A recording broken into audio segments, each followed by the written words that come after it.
So, first of all, Rosh Chodesh Tov, everyone. The story of Purim, that's the subject of the shiur.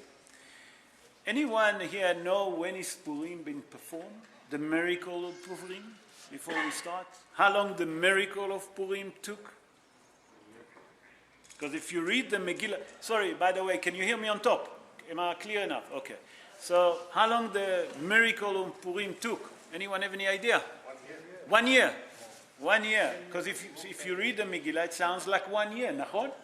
From the day that he sent the pur, that means from he sent the messages, until it's changed the decree, it sounds like a year, nachon? Brian, you say? 10 years. 10 years. Brian said 10 years. Any other opinion? No. So, Be'ezrat Hashem, na'aseh v'natzliach, we'll see who's right. Okay. The miracle of Purim happened 2,374 years ago. That means, if you calculate it, 356 years before the counting of the Common Era, BC. 356 years before the counting of the Common Era. It's happened, the period that it happened, it was after the destruction of the first temple. After the destruction of the first temple and just before the building of the second temple. That's when the miracle Purim actually performed. And it was 250 years before the miracle of Hanukkah. You understand what I'm saying? So the miracle of Hanukkah came 250 years later. Okay, how long did it stretch? The miracle of Purim stretched over 9 years. Not far, huh? Brian, not far. Okay, what's happened? Now we have to understand what's happened. The first temple been destroyed by Nebuchadnezzar, the king of Babylon. After the destruction of the first temple by Nebuchadnezzar, Babylon became a major empire in the world. After that, Babylon gone to war with the Persian underneath the rulership of Cyrus Koresh. Koresh was the king of Persia, and he managed to conquer the entire empire of the Babylonian. Not only that, he took an oath that if HaKadosh Baruch Hu will help him to conquer the Babylonian empire, he will give a permission to start to build the second temple. And that's what happened. After 3 years of being a king, Cyrus died. Automatically, his son, that was Kamibaz, we'll see who was Kamibaz, that took his place, okay? He started to rule the entire empire, Rabotai, I repeat, the entire world, 127 countries. That means, Rabotai, listen to me carefully, that the Persian become the major empire in the world. And that time, obviously, Haman HaRasha lived. Haman HaRasha was among the people that live in that generation. Haman HaRasha was with his 10 kids. We'll see that later on. I'll speak about his kids. There's a big mahloket how many kids he had. But Haman lived in that time from his wife Zeresh that he have 10 boys. I especially say boys because he have also girls from Zeresh. He have a son on the name of Shimei. Shimei was an author. And him, in a small group, with the help of Vashti, the queen, they managed to convince Kamibaz, that was a Hashverosh, to stop building the second temple. The Nes of Purim started after 3 years of Ahashverosh become a king. That means on the 3rd year of his rulership, he make their big feast, as we all know. We're going to read in the Megillah, please God, next week. And then we're going to go into depths with that. We're going to explain the Megillah as much as we can. That's when the miracle of Purim started. That's actually when the decree was on the Jewish people. That's how it starts. And the 16th of Nisan, that means 16 of Nisan, from the feast, that's when Haman HaRasha and his 10 boys been hanged. That's a bit of history to give us a bit of idea when is the miracle of Purim performed. Before I continue, there is any question? No, let's continue. Now I would like to speak about the characters that we have in the Megillah. So one of the most major player we have is Mordechai Yehudi. Who was Mordechai Yehudi? Mordechai Yehudi, Rabotai, just to give you a bit of history about him, he was member of the Sanhedrin. Everyone understand what is Sanhedrin? Sanhedrin, that was the Beit Din that was sitting in Lishkat HaGazit. Lishkat HaGazit, that was in Beit HaMikdash. They have a special place that if people have dispute, people used to go there. He was a member of the Sanhedrin. He lived in a time of the first temple and the second temple. That's when Mordechai lived. Mordechai used to speak 70 languages. He used to speak, he used to understand, and he used to write 70 languages. In Gemara Masechet Menachot, in page 64, folio 2, and 65, folio 1, Rashi HaKadosh explained that Mordechai lived for 400 years. Mordechai lived for 400 years, Rabotai. Not only that, Hazal tell us in the Gemara Masechet Yoma, in page 12, folio 2, that Mordechai in his time was equivalent to Moshe Rabbeinu in his time. That means that Mordechai a Yehudi was equivalent to Moshe Rabbeinu. Mordechai was from his father's side. Sorry? Sorry? Who bringing it? The Gemara in Masechet Yoma 12, folio 2. Page 12, folio 2. Mordechai, from his father's side, was belonged to the tribe of Binyamin. From his mother's side, he was belonged to the tribe of Yehuda. And now you can understand why they call him Mordechai Yehudi, because he was from the tribe of Yehuda. And we all call here Jews Yehudim after Yehuda. Mordechai is buried in Iran, in a city that's called Hamadan. There's a big grave. There's actually, if you want to see, there's a special footage that's been released a year ago that Jewish people that gone to Iran took the footage of the grave of Mordechai and Esther. Esther also been buried in Iran in the city of Hamadan.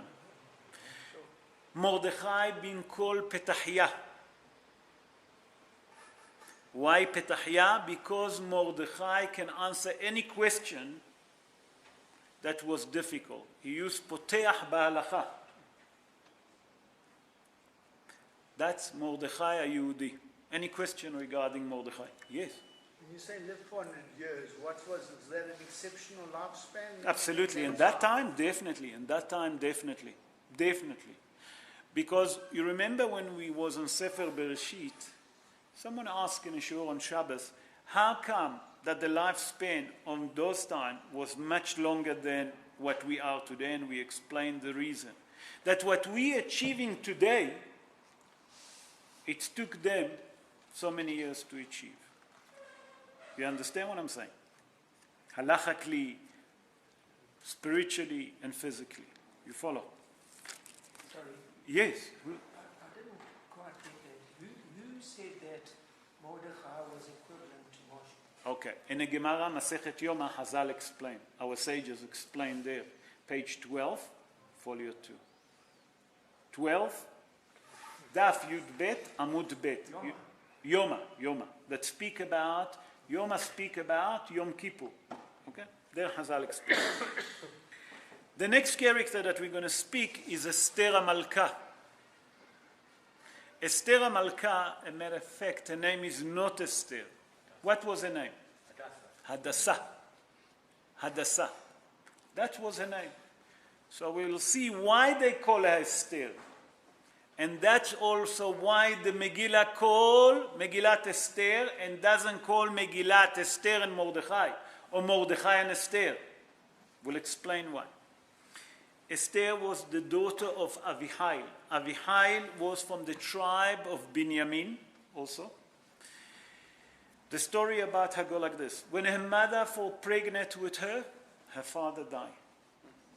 9 months later when she born, her mother died. Her cousin, Mordechai, adopted her. Mordechai was a cousin to Esther HaMalka. How? That the father of Mordechai and the father of Esther was brothers. You follow? A bit of idea about Esther. The Gemara in Masechet Megillah, in page 13, folio 1, Hazal tell us that Esther was one of the 7 women, the prophet women that the Jewish people had. You know, we have 7 women in our Bible that there was prophet. Esther was one of them. Esther been called Esther because she hid her identity while she was in the house of Ahasuerus. And that's why the Megillah called Esther. We'll explain, please God, next week. Esther was one of the 4 most beautiful women in the world. I repeat, one of the most beautiful women in the world, and that was Esther. That's according to the Gemara, Masechet Megillah, page 15, folio 2. That's Hazal saying. Esther been buried also in Iran, as I mentioned, in the city of Hamadan. There is a big grave that Mordechai is on one side and Esther is on the other side. Any question? No. Ahasuerus. Yes, Brent, you wanted to ask? How are Jews allowed into Iran? Sorry? How are Jewish people allowed into Iran? How the Jewish people get into Iran? how the Jewish people go to Iran. So, if you look at the video, you see that they video it, they hide the camera. They're not allowed to talk. There's a lot of Jews that came from Iran that they still have the Iranian passport and they can go there. A matter of fact, that the grave of Mordechai and Esther been looked after. It's a very, very looked after grave. They looked after that place. In Iran. Abota, let me explain to you something. There's many graves. If you go to Egypt today, there's a university on the name of the Rambam.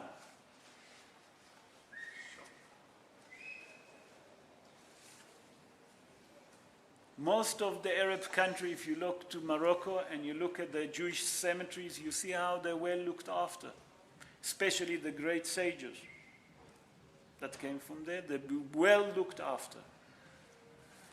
The only problem is that they're anti-Israel. They call it anti-Zionist. I don't know what the difference. A Jew is a Jew. Not that the Jew can do whatever they want in Iran. Don't kid yourself for a second. But they looked after the grave of Mordechai and Esther. The next character that we're going to speak, it's going to be the Ahasuerus. Ahasuerus, it's not so simple about him. his ancestors, it's complicated. Because I'm going to bring two different opinions. Because I'm going to bring one from the Gemara and one from the Midrash, who he was. So as we understand from the Midrash, in Midrash Rabbah on Megillat Ruth, in chapter 1, verse 3, there they explain that Ahashverosh, his name was Kamibaz, and he was the son of Cyrus, Koresh. He was from the royal family of the Persian royal family. Sorry? The Persian royal family.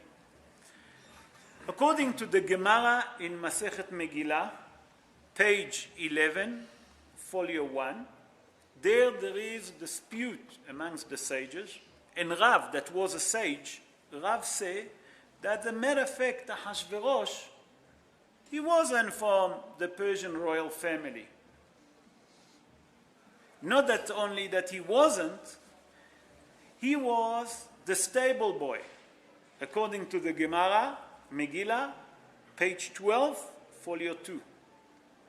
And Hazal tell us that Vashti, his wife, used to call him the stable boy of my father. She used to nickname him.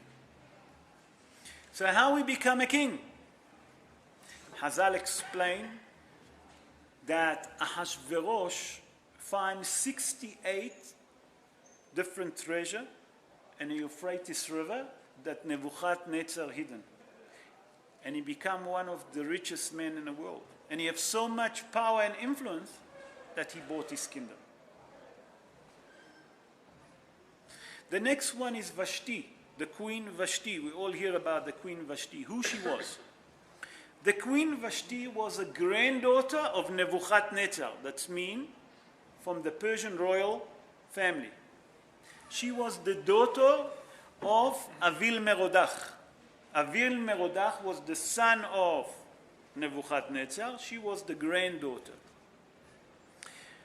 And Hazal explained that she married Ahashverosh in one condition. She agreed to marry him. That if he will stop the building of the second temple, she agreed to marry him. Vashti, in ancient Persian, it means the best. In modern Persian, Vashti means beautiful. That's the explanation to a name. That's the explanation of the name Vashti. Any question about Vashti? No. Let's move, sorry? How did she fit into the four most beautiful women in the world? I can't hear. How did she? Fit into the group of four women in the world. Beautiful, most beautiful women in the world. Vashti? Yes. I didn't say that. I say Esther. Yes, I'm asking about Vashti. So the first beautiful woman in the world was Hava. Hava. Eve. You heard about Eve? Then was Sarai Imenu. Did you hear about Sarai Imenu? The third one was a woman by the name of, it will come to me, a very, very beautiful woman also that Hazal speak about it. It's sitting on Matan. And the fourth one was Esther. You follow? Now we're going to get to Haman HaRasha. What do we know about Haman? Haman was from the descendants of Amalek. Amalek. Remember Amalek that we read? Haman was 17th generation from King Hagag. From the King Hagag.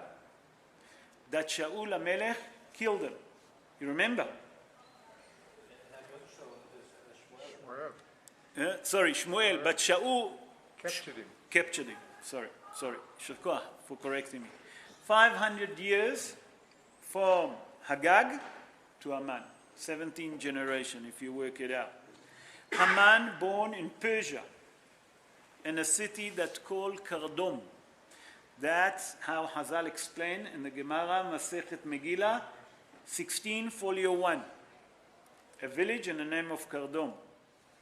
Haman profession. You know what was his profession? He was a barber. Exactly, he was a barber. For 20 years, he was a barber until he joined the Persian army. A guy that cut the hair, a barber. And you'll see there why Ahashverosh, just to give you a hint, Nachon that Ahashverosh said to Haman, what did he say to him? He said to him, you remember he asked him, B'mia, Hu HaMelech Hafetz Be'ikaro. Haman was thinking that he's going to be the next one. What did Ahashverosh say to him? That's what you're going to do to who? To Mordechai. So he took Mordechai and he washed him. He cut his hair because Mordechai was sitting on a fast. Mordechai didn't eat. He didn't cut his hair because it was a decree on the Jewish people. So he washed him. He cut his hair. He prepared them. We'll speak about it, please God, in the Megillah next week. And we'll bring some explanation. So he was a barber. For 20 years he was a barber. That was his profession. Until he joined the Persian army. And then he became an army. And that's how he politically, after he became an officer, he politically moved himself until he became the most important and the most close man to Ahashverosh. There is, when we read the Megillah, we know that it tells us that he have 10 boys. And Hazal tell us that they hang a man and then they hang the 10 boys. Nachon? That's what Esther HaMalka wrote and Mordechai. But I don't know if to share it with you or not, but just to give you an idea. The Gemara in Masechet Megillah, page 15, folio 2, say there is a mahloket among the sages. How many kids Haman HaRasha have? So according to one opinion, 30 kids. According to other opinion, 70. The third opinion in the Gemara, 208 kids. Rabotai, can you imagine? 208 kids. Rashi HaKadosh explain in the Gemara, how can it be? Because in one place, the Megillah tells us that he have 10 boys. We know about another daughter, we'll explain what's happened. But 208, how did you come to 208 boys? Sorry, Rabotai, not kids, boys. I'm correcting Zuma. myself. Huh? He's beating Zuma. Zuma far behind him. 208 boys. Rashi explained, I'll tell you what's the difference. What it says in the Megillah, referring to Vashti. From Vashti, he have 10 boys. But Haman HaRasha have many other women. That from them, he brought all the other Amalekim. So, vice versa, we saw that in the end, HaKadosh Baruch Hu changed the decree and we killed the Amalekim of that generation. Just to share with you one other idea, and then with that I'm going to conclude. Hazal tell us, in the future, all the festival, when the Mashiach come, going to be cancelled. Not going to be any more. How come that after the Mashiach come, the festival of Purim will be forever? Did you ask yourself? Save the nation. Save the Jewish nation. Save the nation, but also in Hanukkah. In Hanukkah it was the same. And Hanukkah going to stay also. That's it. So why? Do you ask yourself? So I saw today, I was listening to a shiur, again from Arav Ben Tion Mutzafi Shalita, and he brought the opinion of one of the commentaries, and he said like this, if I'm not mistaken, it's Rabbeinu Behaye, and he said like this, that in every generation there is Amalek. There is certain Amalek that hate us, hate the Jews. No shortage. No shortage, exactly. America has its own Amalek until Trump come. I don't know if Trump not going to turn to another Amalek, but Barack Hussein Obama definitely was Amalek. For sure. Definitely. He hated the Jews. And we saw what he done for the Jews. So in every generation we have. In the Holocaust, we have Hitler, Yimach Shemo v'Zichro. Before that, in Poland, we have Hamanitsky and his friend. The Spanish Inquisition. The Queen Isabel, remember, from Portugal. Sorry, the Russian Tsar. So I tell you that Purim come to tell you that every generation will have Amalek. And we have to deal with Amalek of that generation. But when the Mashiach come, not going to be any more Amalekim. That festival going to stay forever. That's the one explanation. There's many others, but let's leave it for now because the time is late. So now that we know a little bit about the story of Purim, when is it happen? Not only that, we know that HaKadosh Baruch Hu changed the decree and hang Aman and his 10 sons. And as you know, Hazal tell us in the Gemara, Masechet Ta'anit, page 29, folio 2. Mishenichnas Adar marbim besimcha. When the months of Adar enter on us, we should increase simcha. And why am I saying it? Rabotai, the month of Adar is a special month for the Jewish people. That the star luck, Hazal say in the Gemara Masechet Ta'anit, page 29, folio 2, that if a person have a dispute with a Gentile, should do it in Adar. That's a good month for us, for everything, because our star luck is above everything.